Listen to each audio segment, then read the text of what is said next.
Nitong nakaraang linggo na iulat namin ang kalagayan ng ating mga kapusong Pangasinense matapos ang sunod-sunod na pagbaha doon dulot ng bagyong Hiner. Sa bayan ng Calasiao, mahigit 4,000 pamilya ang apektado mula sa 16 nitong barangay. At sa aming pagbisita, dito namin nasaksihan ang bayanihan at pagmamalasakit ng ilang residente sa kabila ng matinding pag-ulan. Humigit kumulang 500 pamilya ang matyagang nag-abang sa aming pagdating sa Barangay Talibeu sa Calasiao sa Pangasinan. Kabilang sa mga naapektuhan, si Aling Demetria. Tanim nga namin, tingnan tanim namin, lubog lahat. Wala na kami aasahan na pagkukunan ng nabuhay namin. Salamat po sa GMA. Kayo, lahat kayo nang punta rito sa Talibao. Maraming salamat po sa inyo lahat. Ito yung pinakamababang lugar. Sabi po nila, ito po yung pinaka-catch basin po ng buong Calasiao. Mistulang Water World naman ang Barangay San Vicente. Nakilala namin si Nanay Lenny na hindi maiwasang mangamba sa kanyang maliliit na anak. Pag umuulan, hindi kami nakakababa. Nakakulong kami dito sa bahay. Ang anak ko, inuubo, nilalagnat. At aming munting handog, isang biyaya sa pamilya. Sa Barangay Banawang, sinabayan din ang aming grupo ng matinding pagbuhos ng ulan.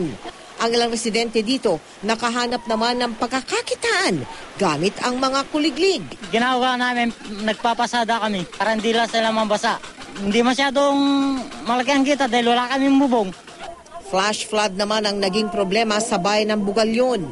Sa sama ng panahon, hindi naging madali sa aming grupo ang pamimigay sa 5 barangay. Sa bigat ng aming dala, baka bumigay daw ang maliit na tulay. Kaya kahit sa gitna ng matinding pag-ulan, ang aming mga kasama ay nagbayanihan. Maabot lang ang lubog ng mga kabahayan.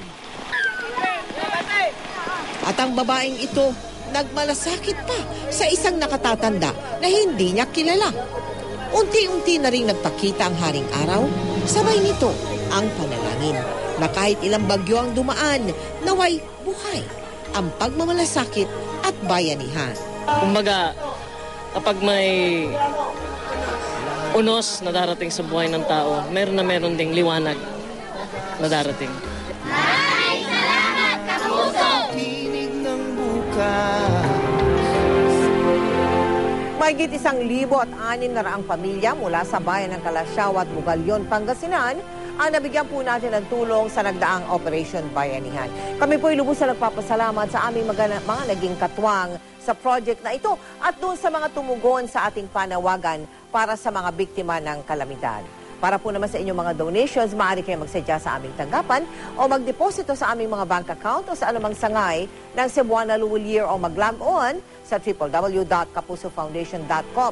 Samantala, inaanyayahan po namin kayo sa ika-9 ng Agosto, araw po yan ng Huwebes, sa ating taunang Bloodletting Project. Kung kayo po ay 18 hanggang 65 taong gulang, may timbang na hindi bababa sa 110 pounds o 50 kilos. Dapat hindi kayo high blood at hindi rin anemic.